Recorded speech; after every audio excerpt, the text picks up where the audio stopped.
Thanks everyone for joining. We're very excited. Today we will talk about entrepreneurship at Columbia. We have Orin Herskowitz and Chris McGarry. Orin Herskowitz is Senior Vice President of Intellectual Property and Tech Transfer for Columbia University. And he's also Executive Director of Columbia Technology Ventures. He also is a professor. Actually, I took his class IP for entrepreneurs and it's great, so it's highly recommended. And Chris, he's a Senior Director for Entrepreneurship in the University Office of Alumni and Development. Orin will share his experience on the IP-backed science-based startups emerging from the university labs. And Chris will cover Columbia Entrepreneurship's activities, and he will talk about the initiatives that the university has. So just as a little bit of background for those who are not familiar with Columbia Venture Community, CVC is a network of more than 6,000 alumni interested in all aspects of entrepreneurship.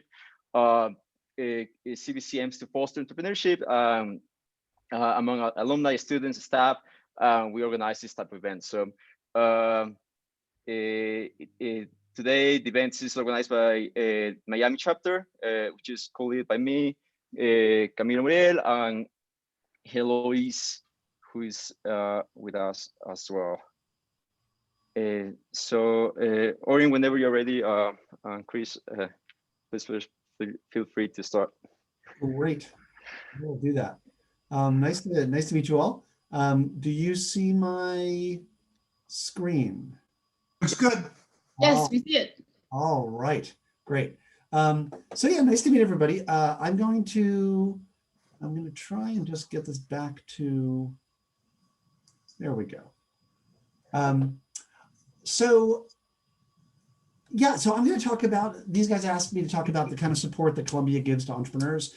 What we're really focusing, from my part, we'll be talking about the kind of support that we give to entrepreneurs. Sorry, Beth, you may want to mute your phone. Sorry.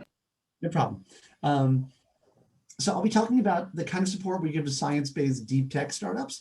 I'm going to aim for about 20 minutes. And happy to take questions along the way, except that actually, so Eloise, I'm not going to be able to look at the chat while, well, actually, maybe I can. Yeah, no, Orin, I'm happy to read them out loud. You got me? Okay. You can just pause maybe every, a couple of slides and actually, I found a way to do it. So I got the chat anyway. If you've got questions, put them in the chat. I'm going to be trying to talk really fast. But like Andrew was saying, for those of you who logged on before, I teach a class called Intellectual Property for Entrepreneurs. It's like this talk, but 18 hours. Actually, I don't think it was, no, it wasn't, it was Camilo. I teach a class every other year, and it's 18 hours of me and Columbia's Chief Patent Counsel talking about intellectual property and the way it's used in startups. We have a lot of guests from the startup world, the venture capital world. This year, because it was on Zoom, we recorded it.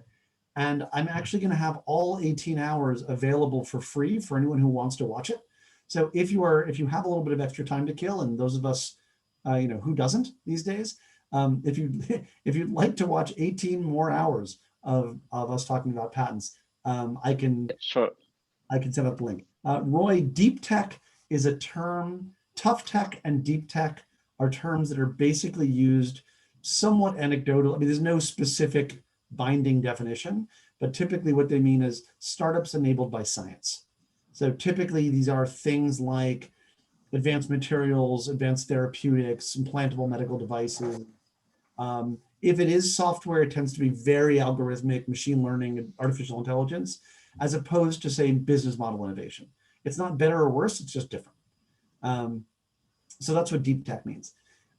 Okay, so I'm going to just fly through this. There's been lots of life-saving and life-improving products that have come out of universities. By the way, these are not all Columbia's. I wish they were, but they're not. Some of them are Columbia's. So for instance, Zalatan over here. Do you guys see my mouse moving? Okay, so Zalatan is a glaucoma medication that was developed at Columbia and was brought to market by Pfizer. Remicade is for rheumatoid arthritis, and it would involve patents from Columbia, Stanford, and NYU. The DVDs are on here because every time if you've bought a DVD player, then Columbia got a few pennies. The reason is we have compression algorithms in the DVD players, every DVD player, every Blu-ray player, every Xbox, a lot of 802.11n modems. Columbia has compression technologies in a lot of those spaces. So, but beyond Columbia alone, obviously Google, Akamai, has been Genentech, many companies that you recognize came out of university research. And so here's like, I'm now zooming out a lot. This is going back from 1991 to 2018, cumulatively across all US institutions. This is a lot, so it's a lot of years and a lot of data. But over those years, it's been $1 trillion of research funding that has gone into universities, mostly from the federal government, but not all. But the federal government funds the vast majority of research at American universities. That's led to over 400,000 invention disclosures. So a faculty member going, Eureka, I have an idea. It's a little bit, it's obviously very simplified, but when someone reports something saying they think they've got a commercial innovation. Overall, about half of those have ended up having a patent application, and about a quarter overall have ended up with an awarded patent, at least in the US, based on those innovations. And that's led to 42,000 licenses and options, 13,000 startups, 155 plus new drugs. So it's been a very productive run overall. And at CTV, that's actually, it's been we're very happy with the way things have gone. So just indexing back to 2008 to give you a sense of how Columbia has been doing in the space. We're up about 30, it's been a great, 12, 13 years. We're up about 30% in the number of inventors we're working with, about 40% in the number of inventions, doubled the number of licenses and options, and tripled the number of startups. And so Columbia's, thank you. Columbia's proud of how we've been doing in our own little bubble, but I also wanted, people often at the point are like, well, how does that compare to MIT or Stanford or Harvard or others? So here's the data indexed for size. So it would be silly to compare NYU, which is half of Columbia's size, with a place like Michigan, which is significantly larger. And so this is indexed for size. But as you can see, we have many peers that are sort of in our general range of number of inventions, number of licenses, and number of startups. So sort of inputs and outputs. But this is how Columbia fares against our peers. People often ask, what kind of stuff do we touch? And so, Roy, this is kind of where the deep tech side of this comes in. When we say deep tech, it's typically the inventions we work on, as opposed to my colleague, Chris, who will talk next. My beat is basically innovations that emerge from the research labs at Columbia. So they are overwhelmingly faculty members and they're graduate students and postdocs, typically using federal funding. And as you can see, about 2/3 of our inventions come from the medical center and about 1/3 come from arts and sciences and engineering. And that's true for both inventions and also the licenses and options that come out of it. If you are interested in taking a little tour of the technology coming out of Columbia, and I hope you do, you should go to innovation.columbia.edu and click on categories right here. You can certainly search. So, Andrew Sachs, if you've got a particular very narrow invention you're interested in, you can type it in the search box. But if you're just interested in the kind of stuff that comes out of universities, click on categories and just go exploring. So if you click on biology, I won't bother switching out my slide here, but if you click on biology, then biology repivots to be the center and you'll see everything related to biology around it. And then if you want to dig in there and go molecular biology, it'll spin out from there again. So it's very easy to play with and kind of fun if you're a science geek, which many of us probably are. Thank you, Eloise, appreciate that. Okay, but the problem is at the beginning of one process, so when we celebrate at the end of our funnel, we're like, yay, we did a license to Pfizer, or yay, we launched a startup and it got an A-round funding from 5AM Ventures. The challenge is that the end of our funnel, where we pop the champagne, is just the beginning of the hard work that all of you do. Like getting the license is easy. Getting a product to market is hard. And so, when we license something to Pfizer, all that means is it's become the 1 in 100 maybe we hope it'll become the 1 in 100 compounds that enters Pfizer's R&D funnel compared to the ones that leave. or the 1 in 10 venture investments that actually make a VC's portfolio. So this is really hard. Why is this so hard, especially in deep tech? Well, okay, so first of all, this is another one of those terms, and Roy, I'm going to keep coming back to you. Everybody talks about deep tech, and what I might think of as being pretty shallow technology might be someone else's deep tech. Similarly, there's many different valleys of death. When we talk about the valley of death, what we mean is that there's this, like, typically a science-based innovation goes from basic research and then needs to be, early feasibility studies, like, does it actually literally work? Does the science work?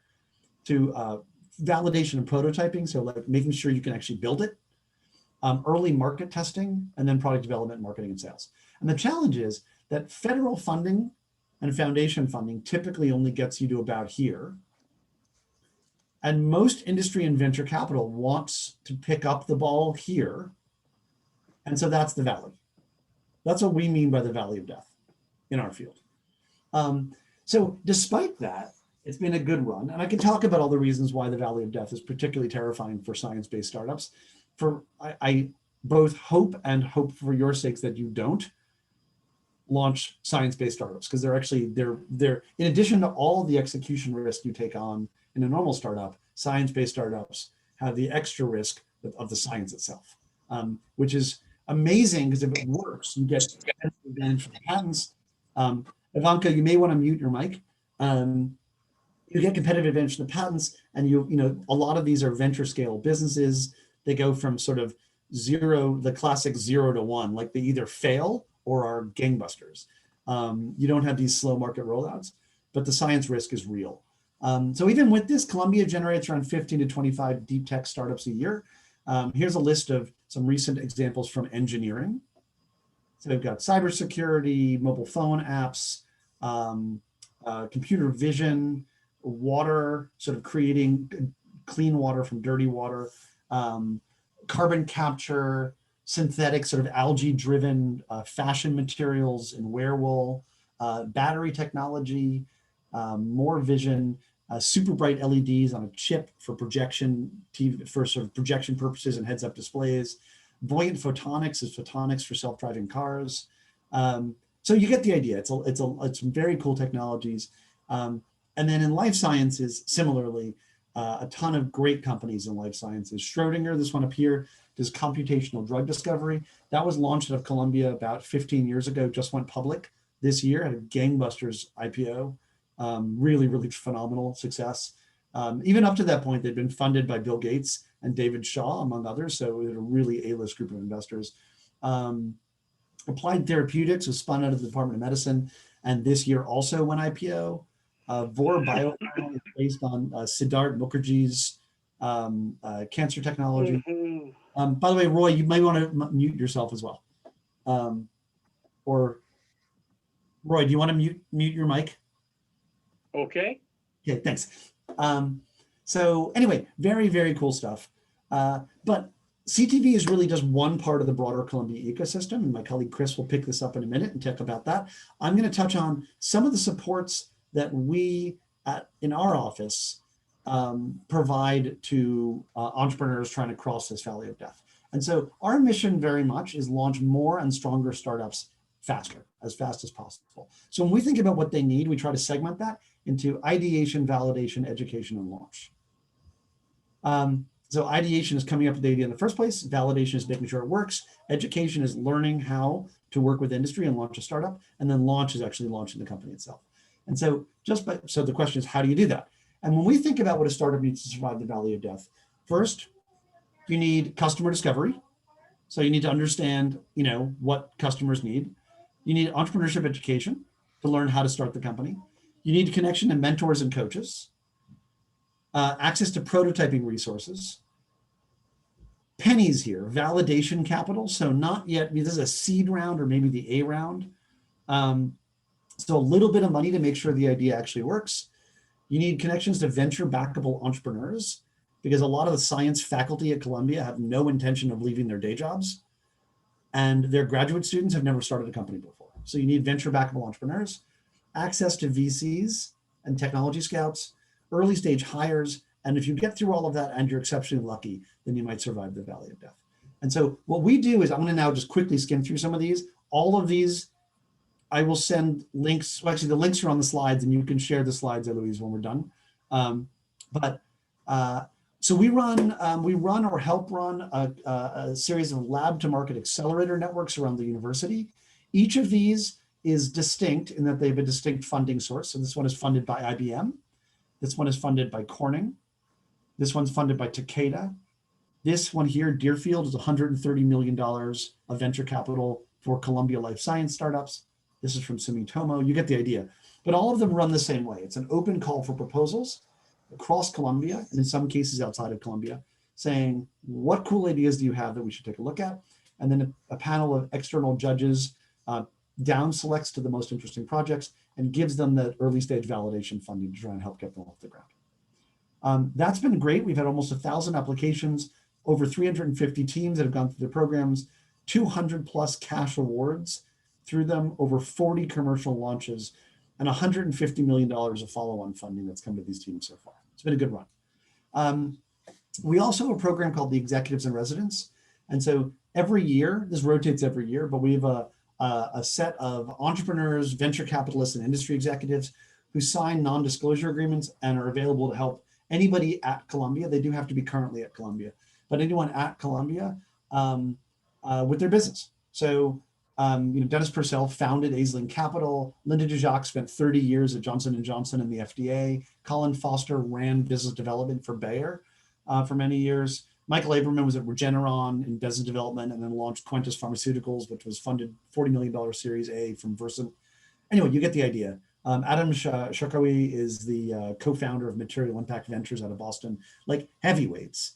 And they're just around volunteering their time to help people get their businesses off the ground. We can provide custom feedback sessions. So if there's a lab where the students in the lab, this is easy in the medical center, because usually if someone's working on a drug for cancer, they know what the market is. It's a big problem they have to solve for a whole bunch of problems, but figuring out what the drug is for is not one of those problems. In the engineering school, we affectionately have a lot of hammers looking for nails a lot of the time.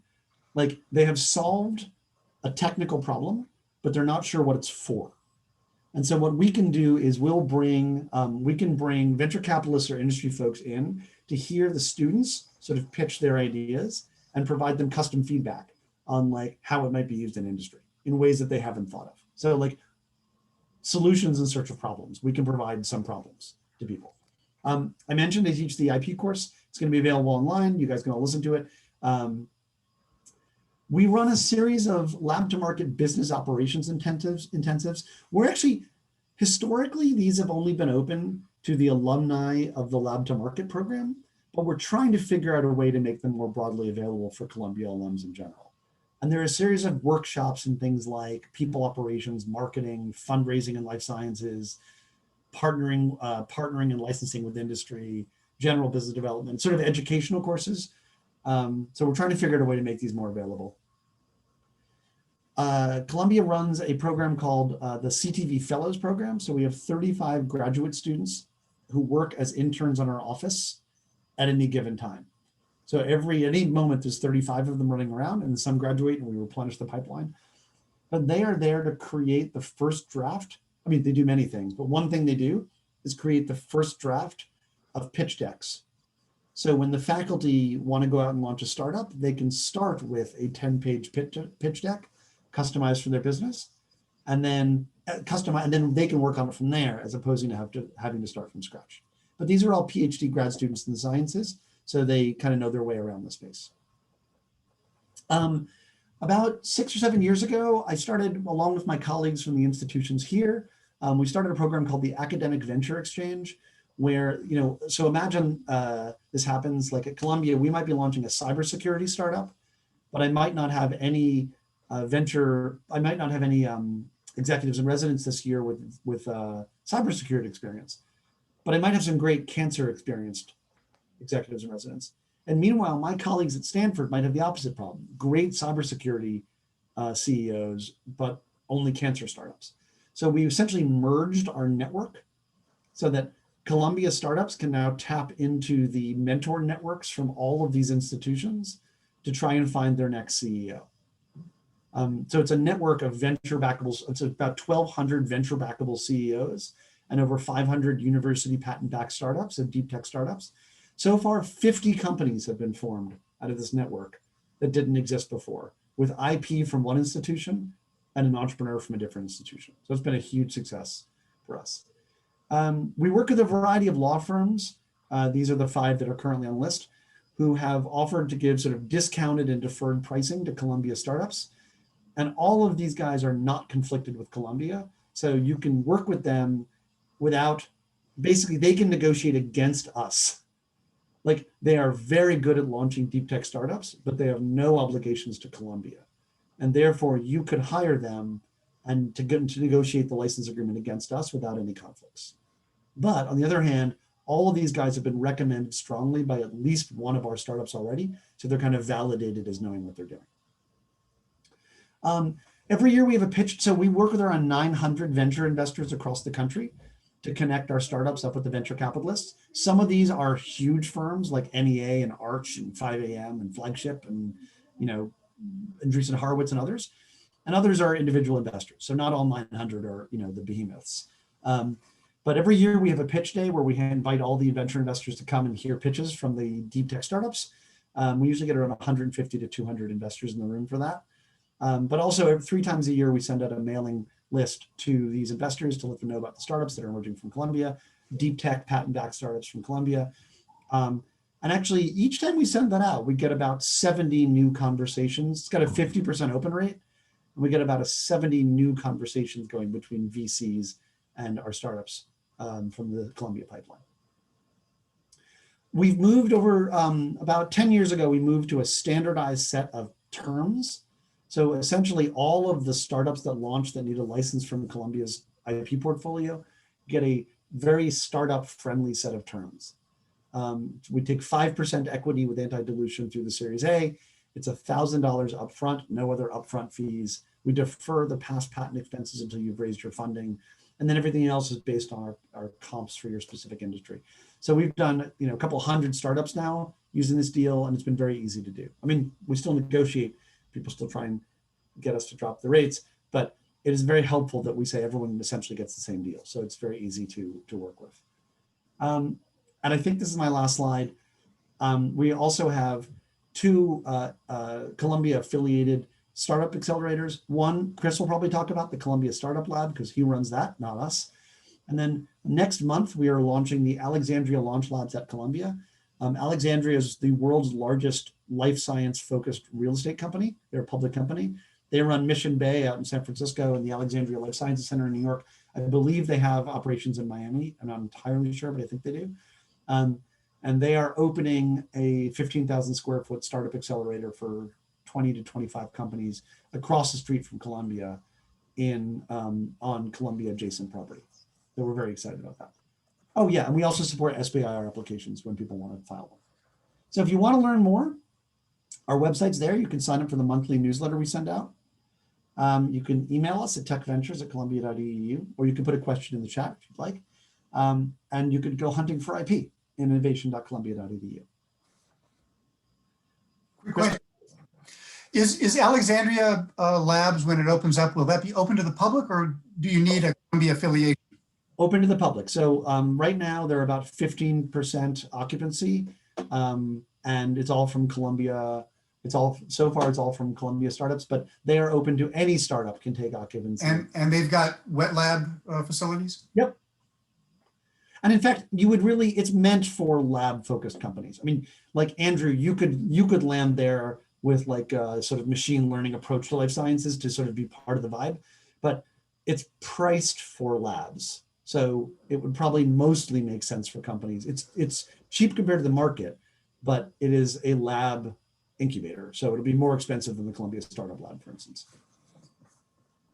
Andrew, you asked in the chat about what services are open to alumni that don't have science and tech out of Columbia. I think that's what Chris McGarry is about to talk about. If you need help from our group, like, if for a company like yours, which is a deep tech company, but just doesn't happen to have Columbia IP, but you're a Columbia alum, I could do things like, probably get you access to some of the educational modules, or if you had a question for one of our executives in residence, I could probably connect you to them, just as a favor to an alum. So that kind of thing. But we can't have you come like pitch at our pitch days or, things like that. But if you want to connect with any of our executives in residence, happy to do that. Thank you, Orin. That would be super appreciated. Okay. Chris, over to you. All right, thank you very much, Orin. And I did take Orin's IP class, all 18 hours of it, and thoroughly enjoyed it. Thank you again, Orin. I'm going to share my screen now, if that's okay. And instead of a PowerPoint deck, I thought I would take you through a couple of websites and an annual report. But first, a quick introduction. My name is Chris McGarry. My first career was in Silicon Valley as a considered purchase, technology, advertiser, marketer, sales guy. I did that for about 25 years, saw some really exciting things, and then had a chance to take an abrupt left-hand turn in my career and join a nonprofit, join Columbia University. I started at the engineering school where the dean liked my technology background and my Silicon Valley background because he wanted to instigate some entrepreneurship programming because he thought that was a good way to engage alumni. And so 10 years ago, I went out to prove that assumption, and it was easy to prove, as evidenced by tonight. Lots of alumni are interested in entrepreneurship for lots of different reasons. And so what Orin just told you, what I'm about to tell you, are lots of reasons why you can reconnect with Columbia. So our annual report is just being published. And if you, before we start there, I wanted to point out that innovation site that Orin talked about. It's not on some remote website somewhere. This is the home page of the university website. So this is all of Columbia. This is the home page, and innovation sits right here. So I won't bore you with the details on how long it took that negotiation, but this is a really good one-stop shop for lots of different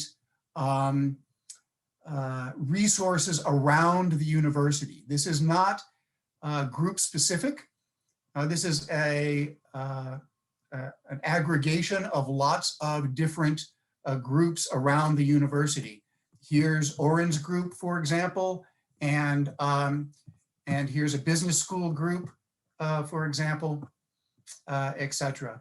So not only is it easy for you guys to use, but it's also a statement, right? So the president of the university and the people that do the website for him have all decided that innovation and entrepreneurship is a priority for the university. So back to the annual report just published. I will flip through. We have this cool little animated flip book thing. You've probably seen it before. A quick glance at our advisors here. We started about 7 years ago. So I started at engineering, working on entrepreneurship programming and fundraising. I had way too much fun with the programming and wasn't raising enough money. So right before they shot me in the temple, this man here, Richard Whitten, and President Bollinger decided to create a new entity at the presidential level as a signal that entrepreneurship was a priority to the university because it was a viable career path and there was a swelling demand for the university to provide resources for us. 7 years ago, we were 3 people sitting around a table wondering what to do, and we're now over 10 full-time employees, and this annual report can help share a little bit about where we are. And so here's a map that I referred to earlier. There's an even cooler map on the Columbia Entrepreneurship website. So again, a one-stop shop for you guys on the phone who are looking for an overview of where you might plug in. So you can see here is Orin over here in the technology ventures. He rates a 16, but number 1 is our group, and we're right in the center of the university. I Here's see how it is, Chris. here's the medical center, and just as an homage to our friend and mentor Bill Campbell, we put the Campbell Sports Center up there. But and then if you wanted to drill down on any of these numbers, you just come down here and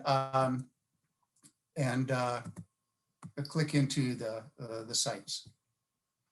All right, so we've just pointed out a couple of resources for you to do a little investigation on your own.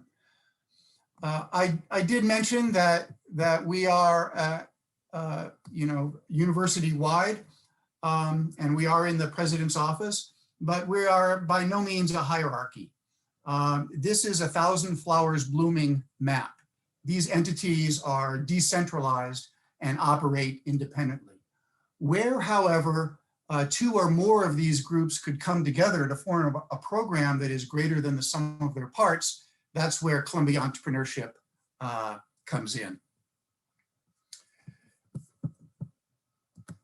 And I'll get to an example of that later. Here's another really cool site. Oh, I'm sorry.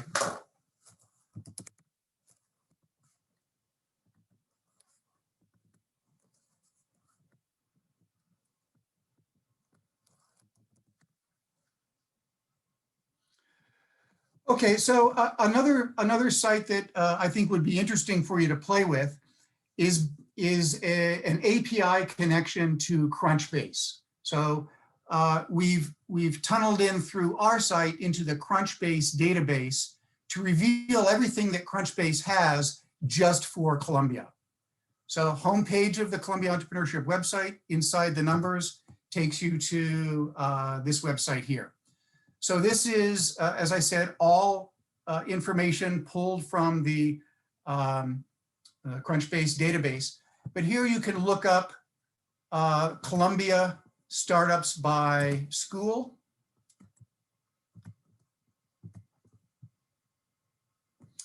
And you can also see the amount of money raised in the last 12 months for business school folks. Here are the latest press clippings from any of the folks. Here is Thumbtack. Thumbtack is in the import-export business. It's in shipping and logistics primarily. It's one of the freshly minted unicorns. So still privately held, valued at over $1 billion currently, and headed up by Columbia College alum Marco Zabacosta. So this is a really fun website to play around with. Here are Columbia alumni investors, some funds to think about, not nearly as connected as Orin's. And so that is what that is about. Thank you for sharing that. I shared the links in the chat for anyone who wants to dig Okay, deeper. great.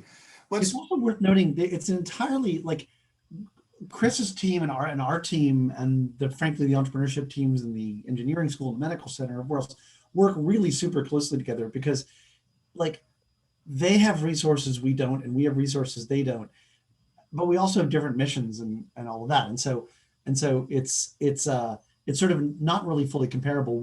Our network, like at my office's network, absolutely sucks for like software-based innovation, business model innovation, sort of consumer tech.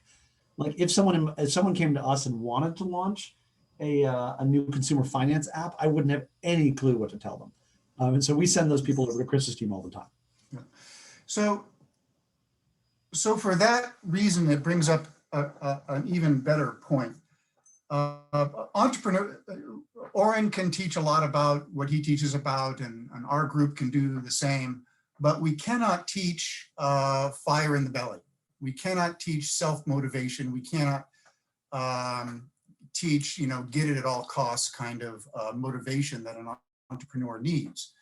And so because of what Orin, because across the university community, it's hard to pigeonhole folks into a certain category or even 2 or 3 categories.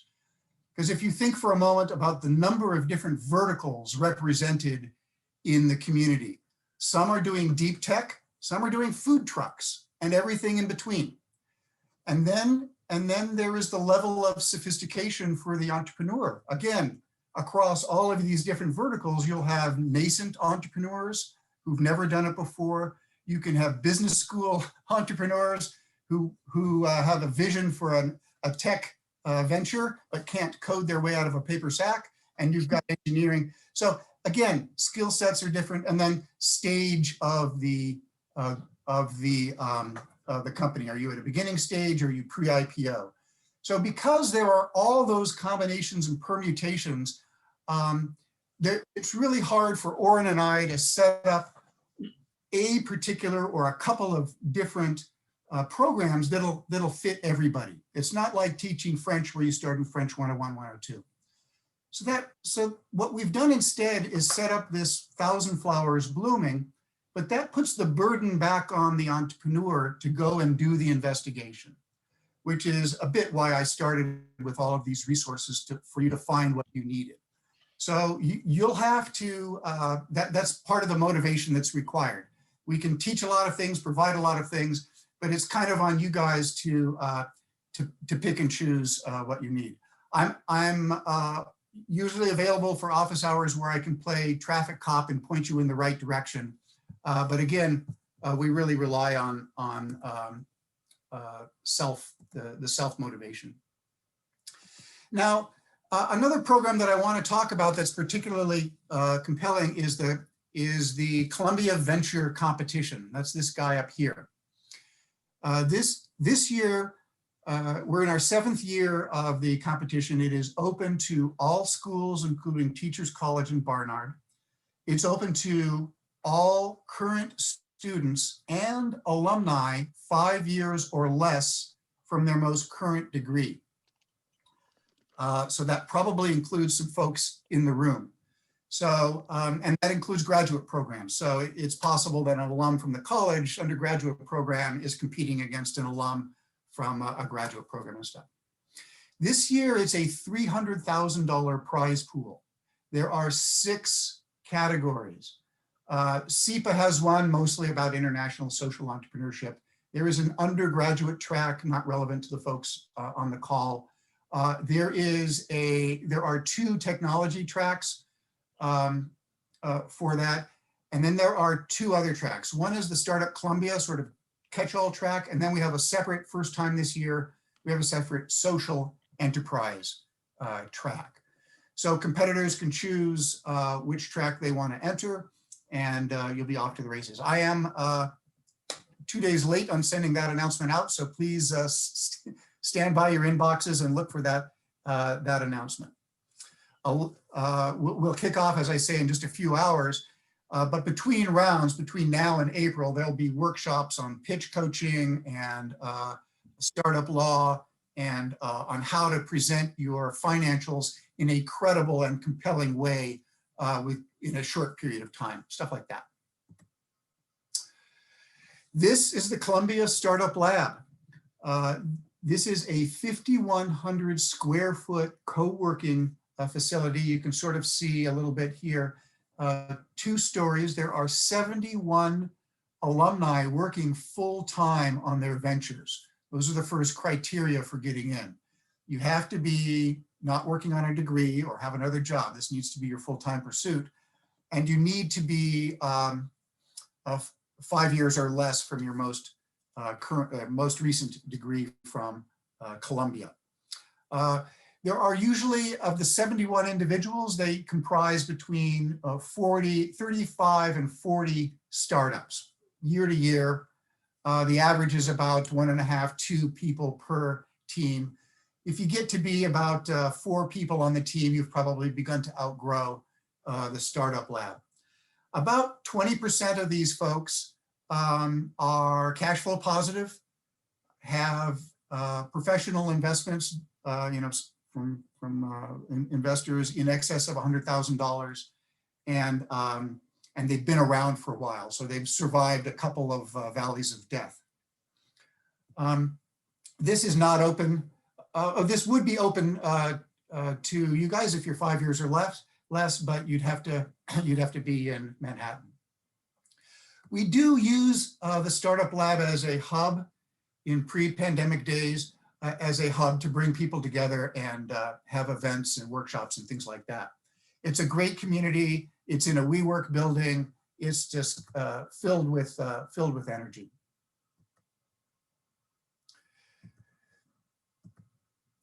This is a bunch of boring stuff you don't want to read.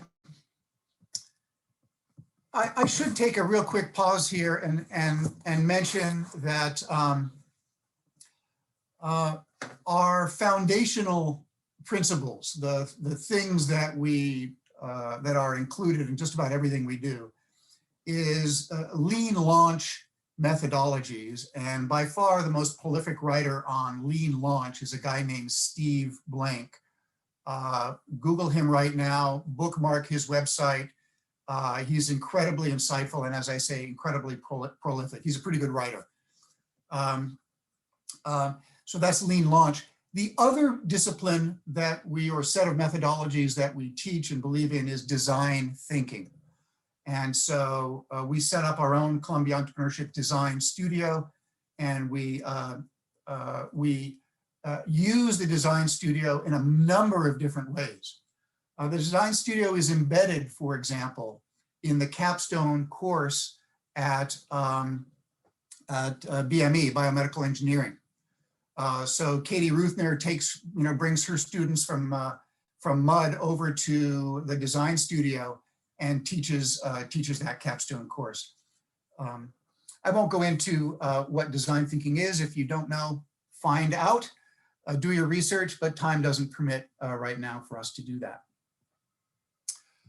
One of the cool things that we're doing, another example of how we use the design studio, is for a thing called Design for Social Innovation. And this is primarily for innovative, creative problem solvers who don't necessarily have an idea to work on now and who may never become entrepreneurs.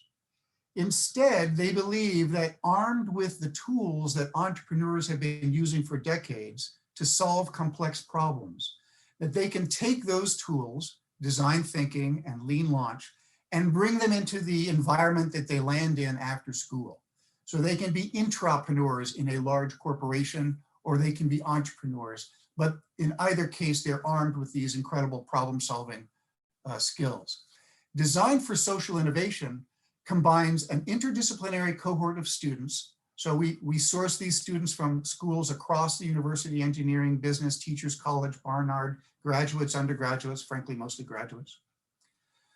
And we present them with a set of real world problems defined by real world practitioners that are trying to make the world a better place. So take, for example, Harlem Children's Zone, which is just in Columbia's backyard. They are attacking systemic poverty, but in a local area here. So they defined the real world social problems that needed fixing, and our interdisciplinary cohort of students joined them for a whole semester and hosted them. The course was led by a social entrepreneur and by our designer in residence. And Harlem Children's Zone is just one example of the client that our cohort went to solve problems. We also had one of the Obama Scholars groups in Tunisia that was focused on youth radicalization. We flew a small team to Kyrgyzstan, where a Aga Khan Foundation client was working on youth employment. And work with, this next semester we'll be working with the Department of Education in New York City, the largest Department of Education in the country, etc. So this is experiential education. It is project-based education. You're applying the concept at the same time that you're learning it. And what we found is just deep commitment and deep engagement by the students. And in fact, many students are sticking around after the class to see if they can still work with their client. So this this we feel is design thinking is not new, but this type of course we feel is, and we're pretty excited about it. This is our spiritual leader, Bill Campbell. If you don't know who he is, please, please, please look him up. He is the most influential, the most famous Silicon Valley entrepreneur that you've never heard of. Very, very close friends with Steve Jobs, a regular, talked to Sergey and to Mark Zuckerberg and to Jeff Bezos.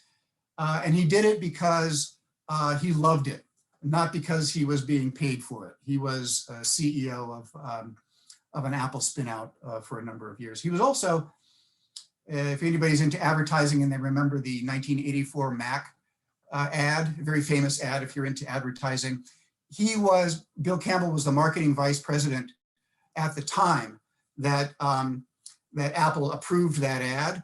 And I worked at the advertising agency that produced that ad. And so many, many, many years later, when I met Bill, I told him about that story. So super busy right now, but I'm generally available for office hours and love to point people in various directions. Again, the solution for you is to assess yourself. What are your needs? And just embrace the notion that your needs aren't going to be found in a single spot. You're going to have to do the investigations for it. Orin and I have laid out a number of different places where you can do that research. I'm volunteering to do a little traffic copying for you.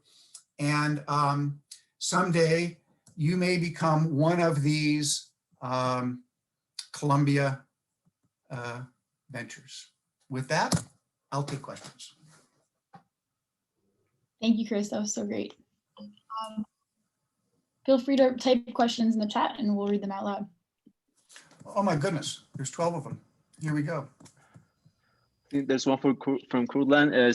Says, how is the startup lab thinking of in-person co-working during COVID? Are founders still permitted to work at the labs? Yeah, so great question. We negotiated an extra floor at the lab so we could spread tables apart. So we are COVID compliant. We have 100% participation in all the programming, the workshops, the startup law studio, the mentors in residence, etc. But that's all done over Zoom. We probably see about 25% of the warm bodies in the room that we saw pre-COVID.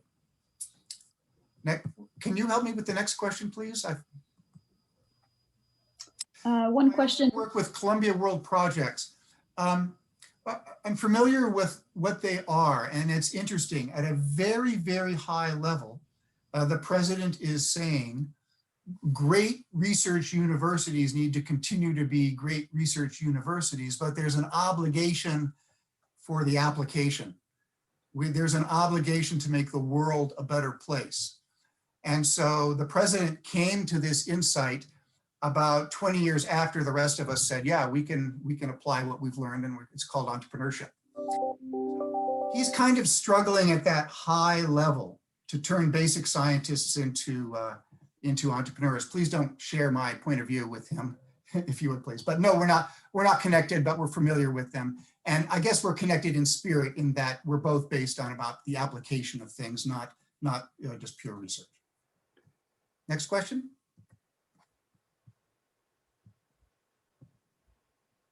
I did, speaking of Columbia World Projects, I did put the Steve Blank interview with Lee Bollinger in the chat. It was a phenomenal and short, and therefore even more phenomenal interview, the two of them.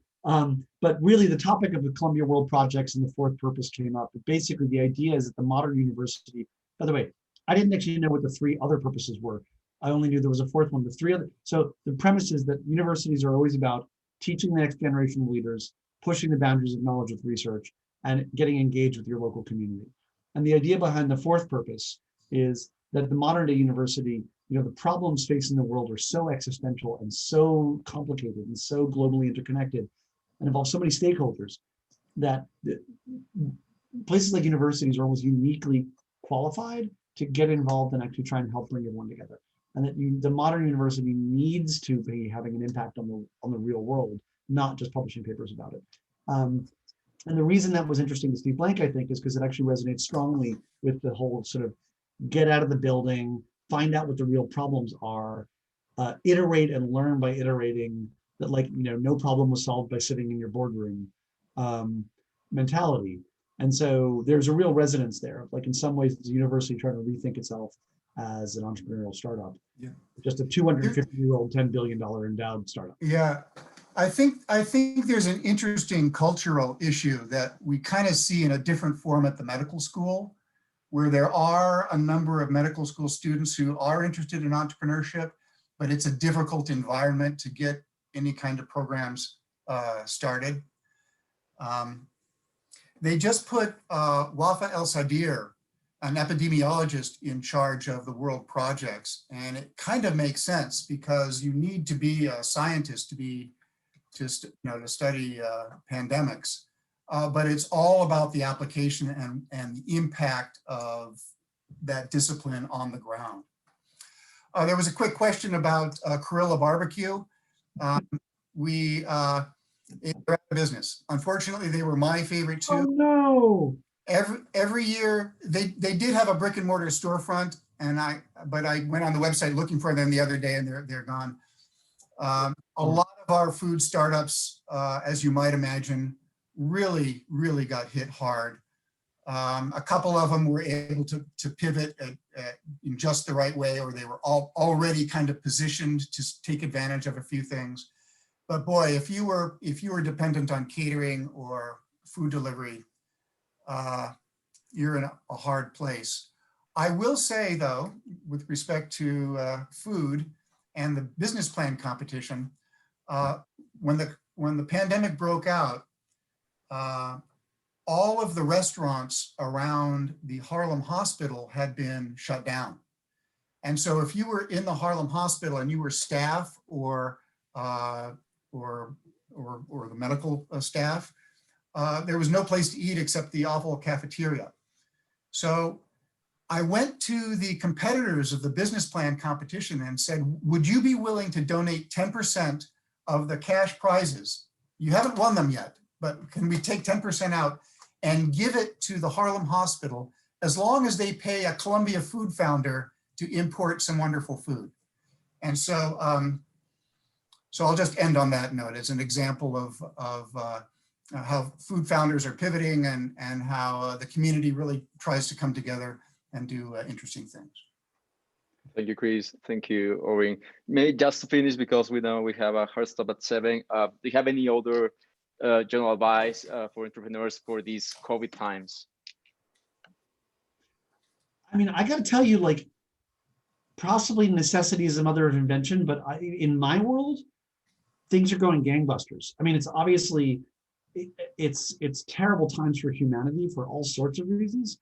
But in terms of the kinds of startups we do, first of all, the VCs all raise their funding in 10-year funds. They've got to spend it. And when that money runs out, we'll see. But the biotech markets are booming. Like, money is easy and free in our world. I don't mean that literally, but it's like it is a seller's market right now from tough tech on life sciences.